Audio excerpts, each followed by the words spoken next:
Bienvenidos.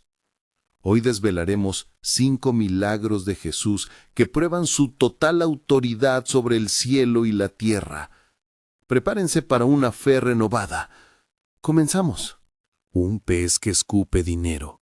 Este es el milagro de Jesús que desafía la lógica y que casi nadie conoce. En lugar de sacar oro del aire, Jesús usó un método más extraño para pagar sus impuestos. La escena se sitúa en Capernaum. El ministerio de Jesús atraía más atención y pronto los cobradores de impuestos del templo se acercaron. Ellos no fueron directamente a Jesús, sino a Pedro, con una pregunta capciosa. ¿Vuestro maestro no paga el impuesto del templo? Pedro, sin dudarlo, y quizás para evitar cualquier conflicto con las autoridades, responde rápidamente. Sí, sí paga. Cuando Pedro entra en la casa, antes de que pueda exponer la situación, Jesús se adelanta. Con su conocimiento sobrenatural, le plantea una pregunta a Pedro. Simón, los reyes de la tierra, ¿de quién cobran los tributos? ¿De sus hijos o de los extraños? Pedro, reconociendo la analogía, responde que de los extraños. Jesús afirma la verdad teológica: si los reyes no cobran a sus propios hijos, y Él es el Hijo de Dios, el dueño del templo, entonces Él y sus discípulos están exentos. Sin embargo, en un acto de humildad, y para no causar ofensa o controversia, Jesús decide pagar, pero lo hace a su manera. Le da a Pedro una orden que desafía toda lógica. Ve al mar, echa el anzuelo, y el primer pez que pesques, tómalo. Al abrirle la boca, encontrarás una moneda, un estatero. Tómala y dásela por mí y por ti. Pedro, un pescador experto, obedece. Lanza la línea y el primer pez pica. Saca la criatura y al abrir su boca encuentra la moneda de plata, el estatero, la cantidad exacta requerida para cubrir el impuesto de ambos. Este milagro es una prueba asombrosa de que Jesús no solo controlaba los elementos más grandes de la naturaleza, sino que cada pez y cada moneda estaba bajo su absoluta autoridad soberana. Fue una lección de teología, una demostración de provisión precisa y un pago de impuestos, todo en un solo y sorprendente acto. La restauración del joven poseído.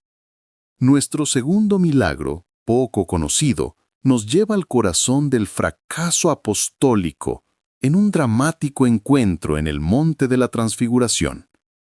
Cuando Jesús desciende del monte con Pedro, Jacobo y Juan, se encuentra con una escena de caos. Una gran multitud rodea a los 9 discípulos que se quedaron abajo, y los escribas, sus eternos críticos, los acosan con preguntas. En medio del tumulto, se acerca un padre desesperado. Su hijo sufre ataques horribles, causados por un espíritu inmundo que lo arroja al fuego y al agua para destruirlo. Su agonía era constante y la desesperación del padre palpable. El hombre no acude directamente a Jesús, sino a sus representantes, los discípulos. Les ruega: «Maestro, traje a mi hijo a tus discípulos para que echaran fuera el demonio, y no han podido». El fracaso de los apóstoles fue total y público. El escándalo no era solo por la falta de sanación, sino por la vergüenza que esto implicaba para la misión de Jesús. Jesús, mirando a toda la multitud y sobre todo a sus propios seguidores, no reacciona con calma. Su respuesta es un grito de frustración y dolor.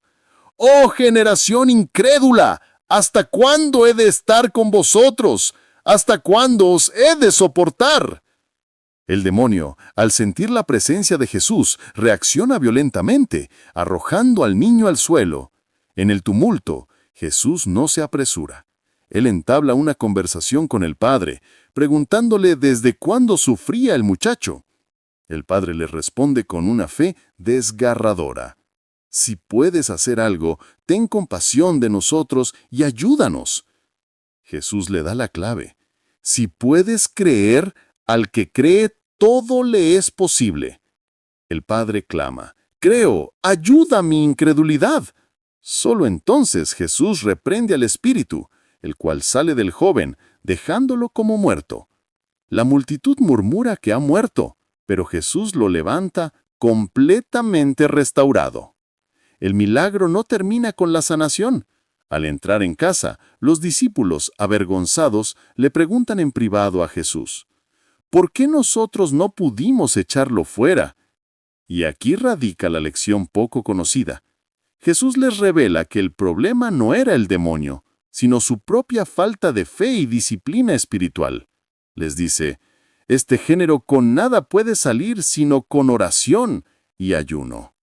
El milagro fue un acto de poder, pero también una crítica severa a sus propios seguidores, enseñándoles que el verdadero poder requiere una base de fe y dedicación profunda.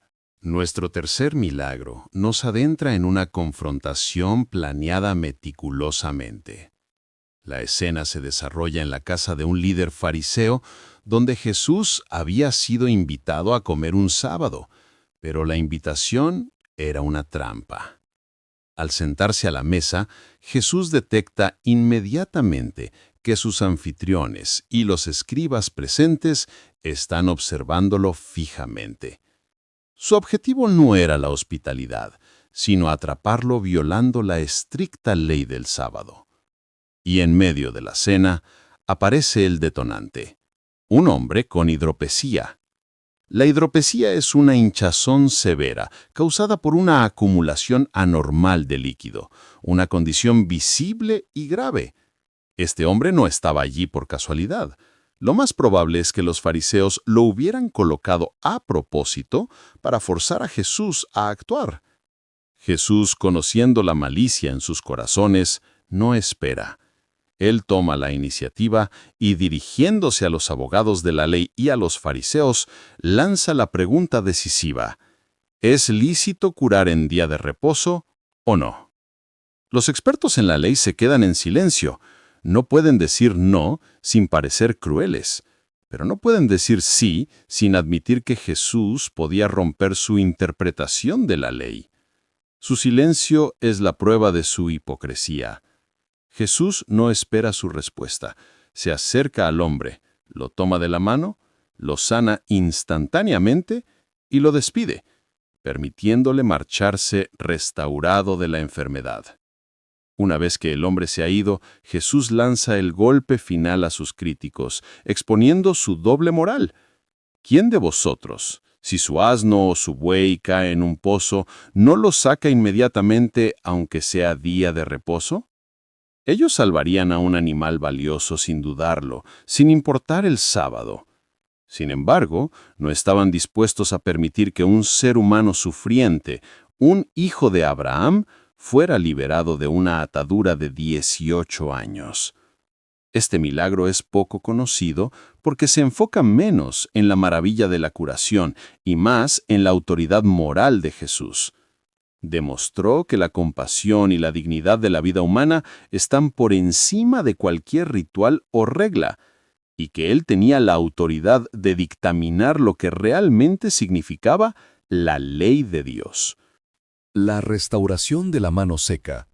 La confrontación por el sábado continúa y se intensifica en nuestro cuarto milagro. Esta vez, la escena es una sinagoga, el lugar sagrado de reunión, y los fariseos están más decididos que nunca a conseguir una prueba legal contra Jesús.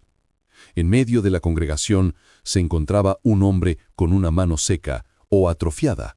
Los fariseos lo observaban a él y, sobre todo, a Jesús, esperando con expectación que curara para poder acusarlo de violar la ley del sábado. La trampa estaba puesta. Jesús, conociendo perfectamente sus intenciones maliciosas, no se esconde. En lugar de curarlo discretamente, él realiza un acto de desafío público.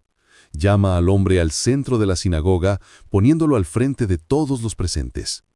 Entonces Jesús, con una voz que resonó en el silencio expectante, les lanza una pregunta que expone su cruel hipocresía. ¿Es lícito en sábado hacer bien o hacer mal? ¿Salvar la vida o matarla? Una vez más, sus críticos permanecieron en un silencio obstinado. No podían responder sin condenarse a sí mismos, pues en sus corazones ya habían decidido la muerte de Jesús por estas transgresiones. El Evangelio de Marcos nos ofrece un detalle crucial que a menudo se pierde. Al ver su terquedad y la dureza de sus corazones, Jesús los miró con ira, entristecido por la ceguera de su espíritu. No es la ira de la rabia incontrolada, sino la profunda indignación del justo ante la maldad deliberada. Finalmente Jesús se dirige al hombre. Simplemente le ordena: «Extiende tu mano». El hombre obedece al instante y su mano, que había estado atrofiada e inútil, fue restaurada completa y totalmente, sana como la otra. La reacción de los críticos fue inmediata y extrema. En lugar de asombro o arrepentimiento, el milagro solo sirvió para sellar su condena. Tan pronto como salieron de la sinagoga, los fariseos y los herodianos, dos grupos que normalmente se odiaban, se unieron en un pacto oscuro para conspirar cómo podrían destruir y matar a Jesús. Este milagro es poco conocido por su intenso drama psicológico y por el hecho de que llevó directamente a los primeros complotos de asesinato contra el Maestro. Nuestro último milagro, poco conocido, nos ofrece una poderosa lección moral sobre la fe, la obediencia y la ingratitud, que tiene un giro inesperado. La escena se sitúa mientras Jesús viajaba por la frontera entre Samaria y Galilea. Al acercarse a una aldea, 10 hombres con lepra, la enfermedad más temida, que los obligaba a vivir en aislamiento total, se pararon a la distancia. Por ley, debían gritar para advertir de su presencia. Clamaron a Jesús: «Jesús, Maestro, ten misericordia de nosotros». Jesús no corrió hacia ellos ni realizó una sanación inmediata. En cambio, les dio una instrucción: «Id, mostraos a los sacerdotes». Este era un acto de obediencia a la ley de Moisés, pues solo el sacerdote podía declarar a un leproso limpio para que regresara a la sociedad. El milagro entonces no ocurrió en el contacto, sino en el camino. Mientras los 10 leprosos, confiando en la palabra de Jesús, daban los primeros pasos hacia la autoridad religiosa, fueron sanados. Su fe se demostró a través de su obediencia. El giro dramático viene después. De los 10 que fueron sanados, solo uno regresó. El hombre que regresó no solo estaba curado, sino lleno de una gratitud abrumadora. Cayó a los pies de Jesús, postrándose y dándole gracias a gran voz. Y aquí está el detalle crucial. Este hombre era un samaritano, un forastero, alguien considerado religiosa y racialmente inferior por los judíos. Jesús, mirando a su alrededor, pronuncia la pregunta poco conocida, pero profundamente dolorosa: ¿no son 10 los que han sido limpiados? ¿Y los 9? ¿Dónde están? La sanidad física la recibieron todos, pero la fe que salva solo la tuvo uno. Jesús finaliza este encuentro diciéndole al samaritano: «Levántate, vete, tu fe te ha salvado». Este milagro enseña que la fe no es solo la creencia en el poder de Dios para sanar, sino la obediencia a su palabra y, lo más importante, la gratitud y el reconocimiento de la fuente de toda bendición. 9 obtuvieron una curación. Solo uno obtuvo la salvación y la alabanza directa del Maestro. El forastero demostró ser más digno que los nativos. Si estos milagros te sorprendieron, déjanos un me gusta y suscríbete para más historias épicas de fe. Gracias y hasta la próxima.